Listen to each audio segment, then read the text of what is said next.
Friends, our speaker today is coming to us from the great state of Texas. That's why I've got on my cowboy hat. And actually, he's on his way to the great state of New York. But I think he really likes Florida the best. And I thought I was supposed to keep it a secret, but I heard him letting the cat out of the bag. He's really from Florida. He just pretends to be a Texas cowboy. But I'll let Myers tell you about that. A few years ago, I met Myers. Actually, I met him at St. Michael's Soldiers at an event there. And when you meet Myers, you kind of feel like you've known him for a long time. And we became friends, and it didn't hurt that he was a Marine too. So, and then we discovered that we had some mutual friends. So we talk occasionally on Facebook, and when he mentioned that he was coming to Jacksonville to do an auction for a veterans organization, and it just happened to fall on the same date as our luncheon, I thought that was a good idea that he should come and talk to us about his organization. And he's not going to talk about his TV show, which of course he's a star on that, which is, I'll tell you what it is. It's on the Do-It-Yourself channel, that's the DIY channel, and it's Texas Flip and Move. But he's going to talk about what his organization does, which is USVET.fund, and how they assist veterans organizations in fundraising so that they can assist our military men and women. So I'd like to introduce to you now our friend, my friend, Myers Jackson, sold.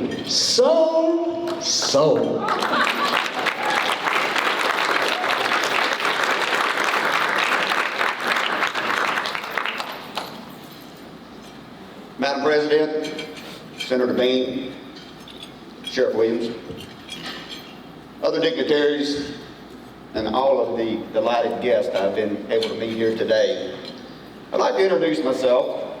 My name is Myers Jackson, and as I've traveled around the United States and other places, I've been asked, where are you from?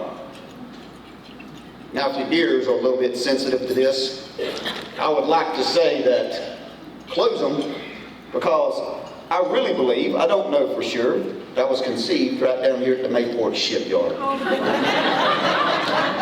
During the Vietnam War, it was going on in the year 1967, and by the grace of God, I was born in Live Oak Hospital on January 19th. Grew up in a small community, Mayo, Florida. Had roots here in Jacksonville for many, many years. In and around North Florida, lived for a short period of time in South Georgia, but I've always called Florida my home, a Florida native, and I'm proud of that. Some years ago, I received a telephone call, and this was back before all the robocalls was hitting us 10, 12, 15 times a day, but I looked at the phone, and it said Hollywood, California. I says, well, I answered the phone. Nice young lady on the other end of the phone, she says, are you a Texas auctioneer? And I said, why, yes ma'am, I am. I have a license in about 17 states. And she says, we're going to be doing a TV show called Texas Flip and Move, and this is what it's about. We would like for you to try out as our auctioneer. And I did. And I was awarded the part. And then sometime later, I was dubbed the name America's Auctioneer. What an honor. I've got to meet a lot of terrific people. And through the course of these actions, one evening while doing what we call a watch party in Fort Worth, Texas, people come from all over the United States and they want to meet us and they want to shake our hands, and we eat good barbecue and we talk to people and we watch the new episode of Texas Flip and Move. And one afternoon somebody says, hey Myers, won't you do an auction? I said, hey, that's a good idea. What am I going to sell? And I looked down and I was wearing one of these lapel pins, and I said, you know what, I don't have anything else, so we sold that. $300 later, my mind began to spin. I said, what are we going to do with the money? Donna Landers, another star of the show, she says, let's give it to the veterans. And I said, that's a good idea. With quick thinking, I said, you know what, I've got a friend from Florida who's driving his 1948 tractor across the United States to raise awareness for PTSD. What do you think about giving it to him? He's a 501c3 organization right here in Sarasota, Florida. He's a retired farmer from Pennsylvania, but he loves America and he loves veterans. Can we give the money to him? And it was a resounding, unanimous vote. And we sent thousands of dollars to Ivan as he made his trip across America. And then when he got back, he says, Myers, we want to give that money back to your organization. Now, USVET.fund was born out of this set of ideas. Our board is made up of auctioneers. And what do auctioneers do? We raise money. The wheels begin to spin. I said, you know what, we need a mission statement. Every good military organization has a good mission statement, correct? So, 2 to 3 weeks, I sat down there and I penned and I scribed and I said, and I thought, and I said, you know what does this mission statement need to be about? While serving as I was serving as the president of the Florida Auctioneers Association, I'm now the past president, we had a very distinguished group of people who served on that association board with me. Bright minds, good hearts, willing to serve. One of those individuals is the president of the Florida Auctioneers Association, Mr. Craig Fleming. He is the past CEO of a well-known artist named Thomas Kincaid. You probably have those paintings hanging in your halls. Craig is a strategic planner, and he taught us how to do strategic planning while I was on the board there. And I pulled out all of my notes and I said, you know what, this mission statement has to be correct. It has to be bold. It has to have a meaning. That mission statement is as follows: to listen, learn, observe, and then react to the needs of American veterans who have faithfully fulfilled their obligations, and giving aid and assistance to them and their families with education, vocation, service, and support, in cooperation with organizations who will do the same. And for a few minutes, while I have your time here today, I would like to go through this mission statement and talk about a little bit about what the USVET.fund was born to do. And inside of that mission statement, where the meaning comes from. To learn, listen, observe. Ladies and gentlemen, we have the opportunity to do this each and every day. If we listen down the streets of downtown Jacksonville, as the wind blows through the large buildings, as the winds come in off to the coast, to the beaches, and up and down Highway 90 and all the highways here in Duval County, surrounding counties, South Georgia, we can learn about opportunities how to help American veterans who have faithfully fulfilled their obligations. And then we learn. We learn what that individual is about. We may learn about what that organization is about. And then we react. Learn, observe, react. During that observation period, we begin to ask ourselves, how can we help this organization? How can we help this individual? Who is this individual? I'm going to make a statement right here that this United States government and all the bureaucracies, we've created a pile of red tape in the past that will choke a full-grown Brahma bull.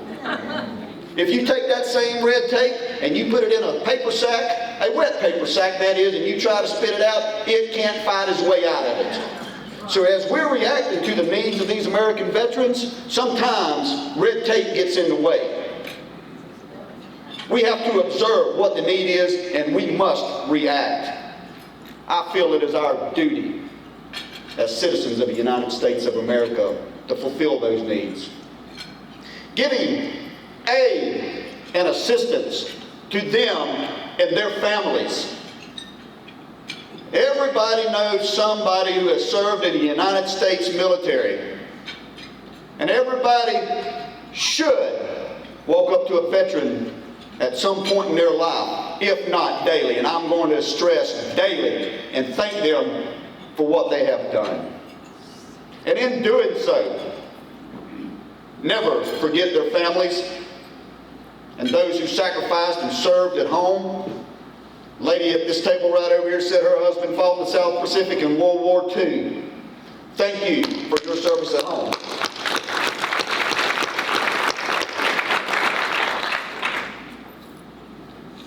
We have an opportunity to help these veterans and their families with education, vocations, service, and support.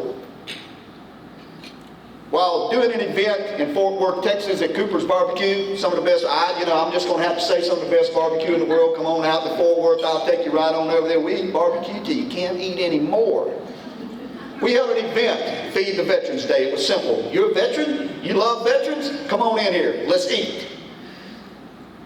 During that lunch, one of the board members, retired Petty Sergeant Bryce Elamon, doing the actions, not only as a Marine, but as an auctioneer and a fundraiser, we ask questions, we shake hands. He notably observed a young lady that was serving in the lunch line. She was there to work. He began to ask her questions and found out that she was a member of the National Guard, the Texas National Guard, and that she had applied and was wanting to go to college. She didn't expand on much of her story, but it was enough for Bryce to listen, learn, and observe. And Colonel, what does all good Marines do? We react. He reacted. Remember that red tape I was talking about? Wasn't even in the equation. We all got together and we voted to give this young lady a grant, some scholarship money for her college. The next day, I delivered that money to Leanne and listened to her story. An immigrant family, citizen here in the United States, said she is the first to ever, don't let your mind stray here because you don't know what I'm going to say. She is the first ever out of a family and her siblings of 8 to graduate high school here in the United States of America. We have an opportunity to do something about that. She said it was her goal to go to college and get that college degree. We want to make it our mission, together with help, to help fulfill goals just like that. Service and support.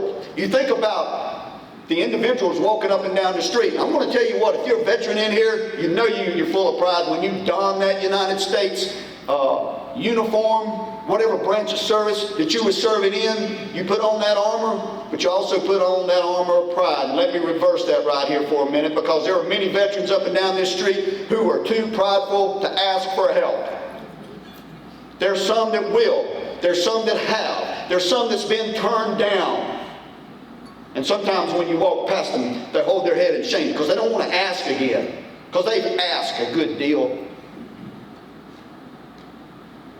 Then you got those who have served and say, you know what, I don't need help. They're too prideful to help. But you, sitting right here in these halls today, you know who those individuals are. You can help identify those individuals, and it's just as simple as helping someone repair their car, or helping somebody with their light bill, or you know what, sitting down and just having a conversation with those individuals. During the last few years, I've had the opportunity to meet some really, really good individuals that are doing some great things, some American heroes. In just a couple weeks, I've been asked to moderate a conversation between two Marines. One of those Marines being Herschel Woody Williams. Anybody ever seen when the flag was raised on Iwo Jima? He wasn't in that photo. His mission was elsewhere. And for his heroic activities that day, I will say, he was awarded the Congressional Medal of Honor. The other individual, one of the last living Navajo code talkers on this earth. One of 5 that remains living, one that can get out and go and speak. I've been asked to moderate that conversation, and I was like, who, me? Yes, yes, without hesitancy, I will be there. They have a story to tell. Both men doing great things for the Navajo Nation. Woody Williams, his mission is to go around the United States of America and put a Gold Star Memorial Monument up for Gold Star families and their relatives in every state.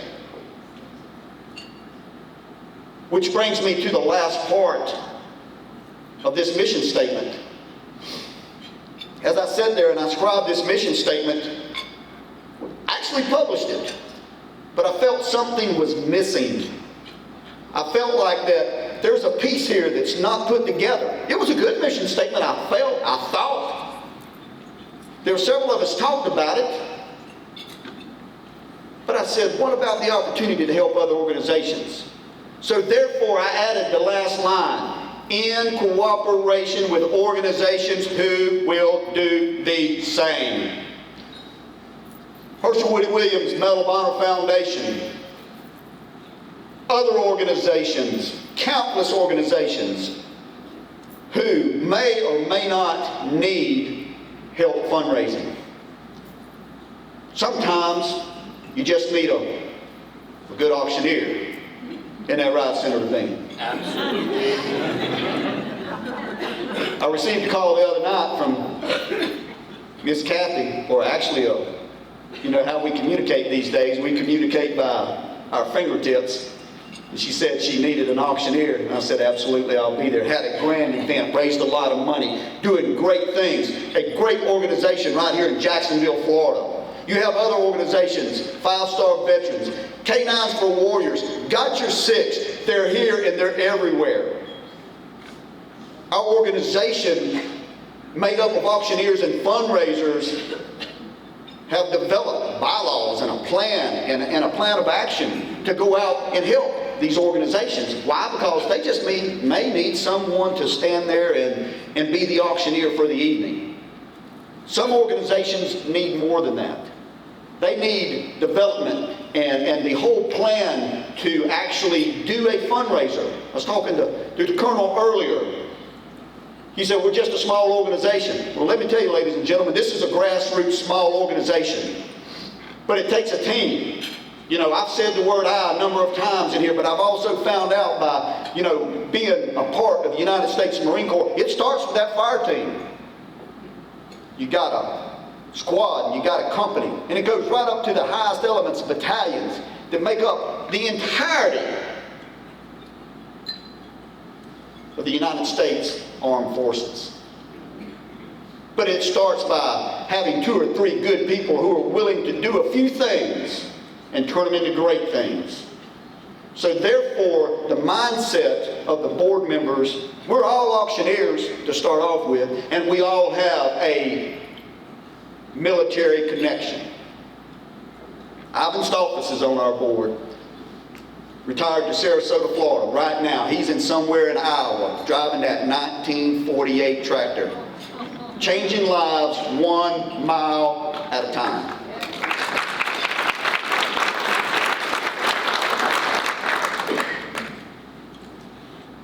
So in order to start a fundraiser, you got to think about it. It doesn't take long. It doesn't take much to do. It's a matter of getting up and doing it. What about those veterans and their families?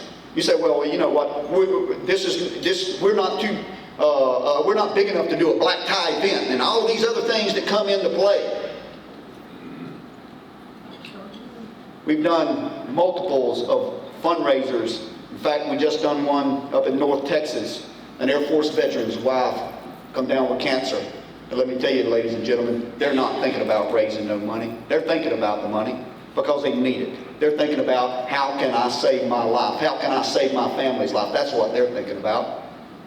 And another gentleman who actually happened to be the beneficiary of a grant that we give, a United States Army veteran, having to get, I believe, 2 shots a week at $22,000 a shot. Now, the Veterans Administration paid for that, but they would not pay for his travel. They would not pay for his lodging. And he had to travel from Kansas to Houston, Kansas to Dallas. He didn't come to us, but through the voice of someone who was listening, she learned about his situation. She observed the situation, she reacted, she reached out to us, and she says, is there some way you can help this individual? And we did. And in turn, he's doing good. And in turn, he's out here and he's helping us. Myers, what can I do? If I can be at an event, if I can cook barbecue, if I can do anything else, I want to give back because I was given to. Sometimes, remember what I said a while ago? You got red tape that inhibits us from doing things. You got pride that stands in the way of people asking. We can do so much more if we just react.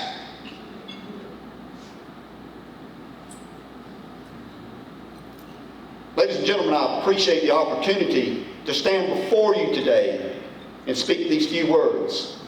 As you leave here, I would like for you to remember this mission statement. To listen, learn, observe, and then react to the needs of American veterans who have faithfully fulfilled their obligations, and giving aid and assistance to them and their families in cooperation with organizations who will do the same. If it's not with our organization, get connected to an organization where you can help. It all starts when you look at yourself in the morning and when you go out for your day and you plan, and sometimes things happen. Just a few short weeks ago, I was asked, well, I was at the event. I've been the auctioneer for Child Cancer Fund that supports Nemours right down here in Jacksonville, right across the street. Research, development, cures, a great organization. And I was the auctioneer for that event. We broke a record that night. We raised over $135,000. Going to help some good folks. Just like any other person traveling got up, called for that Uber to the airport. This young, nice lady, she picked me up. Of course, observing my big black hat. She asked me where I was coming from. I told her. And she says, yes, I do fundraisers. Oh, yeah, what do you do? She says she created an organization called Got Your Six, Female Veterans Service and Support. And she told me her story about how she got out of the Navy and she did not have the means that was adequate enough to transfer from military life to civilian life. Now, there was some other conversations in here, but to cut, I know I'm on time. Madam President likes to be on time. But I asked Nicole, I said, Nicole, pull over up here. We're going to make a video. And she's like, oh, okay, wait a minute. And we did. We pulled over and made a video. And in that video, I introduced myself and I introduced my brand new friend Nicole, and I said, we're going to come to Jacksonville and we're going to do a fundraiser, and this is what it's about. And I said, everybody's invited. And tonight is that very night. And ladies and gentlemen, we need your support if you'll come on over to Sunbeam Road to attend this auction and help raise money for deserving people right here in Jacksonville, Florida. It's happening tonight. It all starts with a conversation. It all starts with us listening just a little bit. Now, I've got one more thing that I'm going to do. You've been mighty attentive. And I've got one more exercise that I'm going to complete in here today. And I told Miss Sharon White the other day, I said, you know, I'm going to do one thing. And she said, whoa, wait a minute, what you going to do? You know how controlling she is of this whole thing. I said, well, I ain't going to tell you. Thought she was going to throw that lasagna at me. Was over there eating. She was like, she didn't know how to react to that. This is what I'm going to do. because I am an auctioneer and I am a fundraiser. And I'd like the assistance of another auctioneer and fundraiser in here today. Senator Aaron Payne, what about it?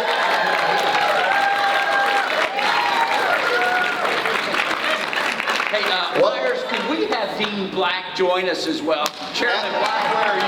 Absolutely, come on. Chairman's you'll work one side of the room, I'll do the other. How about that? I see what we're about to do. Okay, all right. We got to get that away from Sharon. Look here. So this is the rules. This is the rules on writing. We're going to have an auction, and we're going to sell this gavel. And I would ask that, in keeping with our mission statement, that you're the high bidder, transfer those funds to the USVET.fund. Now, in return, the USVET.fund will write to the veterans organization of your choice the proceeds to go to that organization. Now, here's the catch. We always got a catch, don't we, Senator? Sometimes. You can't keep the gavel. I'm going to ask that you deliver that to the current president of the Republicans Women Club of Duval Federated. And at her discretion, she can pass this gavel to the next president, and it can live on and hopefully become an iconic piece of equipment, if you will, if you want to use this every time, or just a part of allowing people to think. If you're going to do good things, you've got to think big. So here we go. Without further ado, high bidder, we want you. How many dollars you going to pay for that gavel? Right in here. Hey, I'm going to ask for $1,000. Remember, how many? 200. I'm going to tell you what. I don't really want to rent this gavel. But I'm going to take the bid, man. I'm present $200 bidder now, 3. Hey, $200 bidder now, 3. Money, $300 now, $300 bidder now, 4. Hey, $100 bidder now, 4. I'm going to bid by my 4. $300 bidder now, 4. $300 bidder now, 4. 4. Hey, now money, one more time. $300 bidder now, 4. Hey, $300 bidder now, 4. $400 bidder now, 5. $100 bidder now, 5. Getting $500 bidder, $600. Now I'm going to get $600. Yeah, I'm getting back in with a bid by $600. I got it right down from $600. It's just a little bit of money. It's going to a good cause, I guarantee. Hey, $600. I got a $500 bid. Now we're dead by my saying, get now money. I tell you what, I'm going to sweeten the pot just a little bit. As any good auctioneer should do, sometimes you have one or two of these good items. And I will make sure that the high bidder gets one of these as well. Now I have $500. Would you be 6, ma'am? Hey, $500, $600, $500. I'm going to bid by mine $600. Hey, $600, $600. Are y'all in? Are y'all done? We're going to sell the gavel right here, raising money. And I'm going to sweeten it one more time. I got $500 down front. Ma'am, you're the backup bidder. If you will give $500, I'm going to make sure that you get one too. And we'll sell 2 of them today. Would you do it? Hey, $500 right there, ladies and gentlemen. We got it. Is there